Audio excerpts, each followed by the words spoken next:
Ladies and gentleman, guarantee ಯೋಜನೆಗಳು ಪ್ರಾರಂಭವಾಗಿದ್ದೇ ಕರ್ನಾಟಕದಲ್ಲಿ. ಆದರೆ ಈಗ ಇದೇ ಗ್ಯಾರಂಟಿ ಯೋಜನೆಗಳಿಗೆ ಕಾಂಗ್ರೆಸ್ ಎಳ್ಳೂ ನೀರು ಬಿಡೋದಕ್ಕೆ ಹೊರಟಿದೆಯಾ ಅನ್ನುವಂತಹ ಪ್ರಶ್ನೆ ಕಾಡ್ತಾ ಇದೆ. ಅಷ್ಟಕ್ಕೂ ಏನಿದು ಗ್ಯಾರಂಟಿ ಗಲಾಟೆ? ಇದ್ರ ಬಗ್ಗೆ ಕಂಪ್ಲೀಟ್ ಡೀಟೇಲ್ಸ್ ನೋಡ್ತಾ ಹೋಗೋಣ.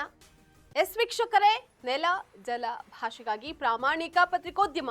ನೀವು ನೋಡ್ತಾ ಇದ್ದೀರಾ ಫೋಕಸ್ ಟಿವಿ. ನಾನು ನಿಶ್ಚಿತಾ.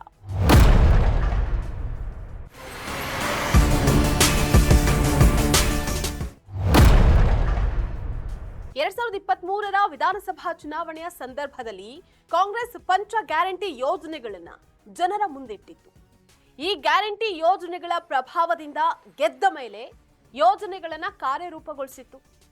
ಕರ್ನಾಟಕದ ಈ ಮಾಡೆಲ್ ಅನ್ನ ನೋಡಿ ಇತರೆ ರಾಜ್ಯಗಳು ಕೂಡ ಈಗ ಗ್ಯಾರಂಟಿ ಯೋಜನೆಗಳ ಮೊರೆ ಹೋಗಿದೆ.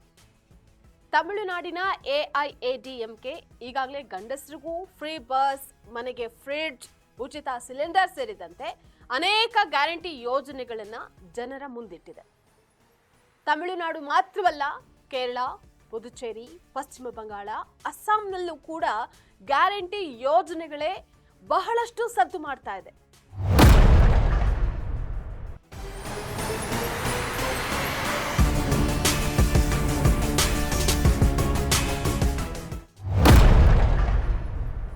ಕರ್ನಾಟಕ ಪ್ರಾರಂಭ ಮಾಡಿದ ಈ ಗ್ಯಾರಂಟಿ ಯೋಜನೆಗಳನ್ನ ಇತರೆ ರಾಜ್ಯಗಳು ಬಳಸ್ಕೊಳ್ತಾ ಇದೆ.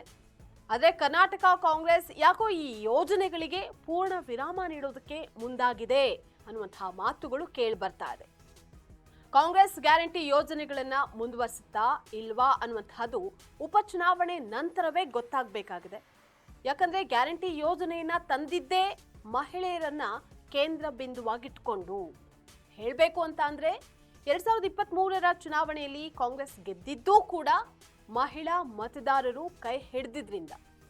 ಸೊ ಈ ಉಪಚುನಾವಣೆಯಲ್ಲೂ ಮಹಿಳಾ ಮತದಾರರು ಕಾಂಗ್ರೆಸ್ ಕೈ ಹಿಡಿಬೇಕಾಗಿದೆ. ಇದೇ ಕಾರಣಕ್ಕೆ ಸಚಿವೆ ಲಕ್ಷ್ಮೀ ಹೆಬ್ಬಾಳ್ಕರ್ ಉಪಚುನಾವಣಾ ಮತ ಪ್ರಚಾರದ ಸಂದರ್ಭದಲ್ಲಿ ಮಹಿಳೆಯರು ಯಾವತ್ತೂ ಕೈ ಬಿಡಲ್ಲ, ಕೊಟ್ಟ ಮಾತಿನಂತೆ ನಡೆದುಕೊಳ್ತಾರೆ ಎನ್ನುವಂತಹ ಭಾವನಾತ್ಮಕ ಮಾತುಗಳನ್ನು ಆಡಿತು.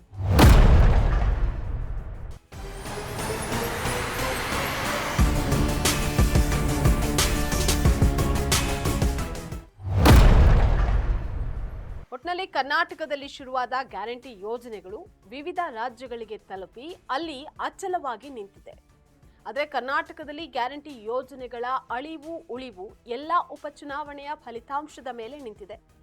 ಸೊ ಕರ್ನಾಟಕದಲ್ಲೇ ಶುರುವಾದ ಗ್ಯಾರಂಟಿ ಕರ್ನಾಟಕದಲ್ಲೇ ಕೊನೆಯಾಗುತ್ತಾ ಅನ್ನುವಂತಹದನ್ನ ಕಾದ್ ನೋಡ್ಬೇಕಾಗಿದೆ.